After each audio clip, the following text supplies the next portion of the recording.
अस्सलाम वालेकुम। ऐसे दोस्त जो शायरी को पसंद करते हैं, गुमनाम इश्क चैनल को सब्सक्राइब करें और लिंक डिस्क्रिप्शन में और कमेंट सेक्शन में दिया गया है। उम्मीद है कि आपको हर वीडियो पसंद आएगी। शुक्रिया। अस्सलाम वालेकुम प्यारे दोस्तों, हम उम्मीद करते हैं कि आप सब खैरियत से होंगे। अल्लाह पाक आपको खैर आफियत से रखे। माँ, मैं जल्दी शादी करना चाहता हूँ, गुनाह से बचना चाहता हूँ, अपना आधा ईमान मुकम्मल करना चाहता हूँ। तुम क्यों नहीं मेरी जल्द शादी करती? मैं एक आम इंसान हूँ, 26 साल मेरी उम्र है और मेरा घराना मजहबी है, जहाँ नमाज रोजा दीन को बहुत अहमियत दी जाती है, मगर ये अहमियत सिर्फ नमाज रोजा तक ही क्यों है? जो हुक्म इसके अलावा है वो हमारे खानदान में पूरे नहीं होते। मैंने स्कूल, कॉलेज, यूनिवर्सिटी से लेकर हर अदारे में अपने आप को गुनाहों से महफूज रखने की अल्लाह ताला की ताकत से कोशिश की है। मेरे दोस्त गर्लफ्रेंड बनाते थे, बुरे काम करते थे, डेटे मारते थे, मगर मैंने हमेशा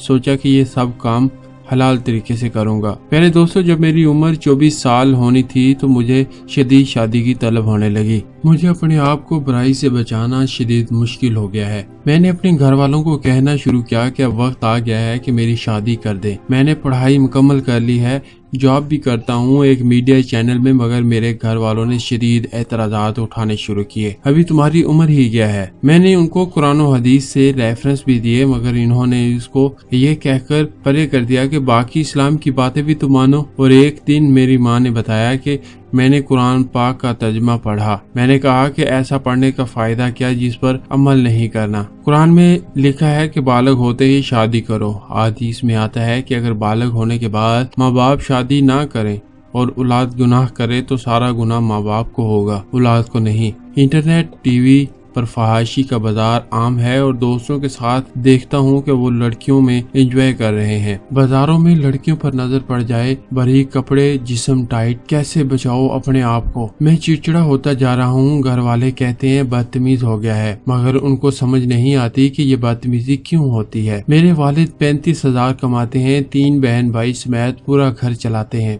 तो क्या मैं 25,000 में अपनी बीवी के साथ गुजारा नहीं कर सकता? मगर मेरी कोई नहीं सुनता। कहते हैं कि अभी उम्र ही क्या है कि 26 साल सिर्फ, और शादी का नाम 32 साल की उम्र से पहले न लेना। मैं कैसे समझाऊं नौजवान को तरक्की करने के लिए सुकून का माहौल चाहिए, और अल्लाह पाक ने कुरान पाक में कहा है कि मियाँ बीवी एक दूसरे से सुकून हासिल करो। कहांगे मेरे अल्लाह के अहकामात और मेरे नबी करीम सल्लल्लाहु अलैहि वसल्लम की तालीमात क्या ये सिर्फ नारे मारने के लिए ही है? हम आशिक़े रसूल हैं मगर अमल की दिफा जीरो। बहुत मुश्किल से जाकर 1 साल लड़कर माँ बाप को मनाया रिश्ता करो। कुछ हामी बड़ी इन्होंने भी जलील कर करके, मगर इसी दौरान मेरे दादा अबू का इंतकाल हो गया और इनके इंतकाल के 25 दिन बाद मैंने कहा कि मेरा रिश्ता करो, तो कहते कि तुमको एहसास है अभी फौत की हुई है? तो मैंने कहा कि इस्लाम कहता है कि 3 दिन से ज्यादा का शौक नहीं होता। कहने लगे जब हम मरेंगे तो इसका मतलब तुम भी भंगड़े डालोगे। समझ आया मुझे ये सब बातें सिर्फ शादी ना करने का बहाना है, कहीं हमारा बेटा बहू के प्यार में पागल होकर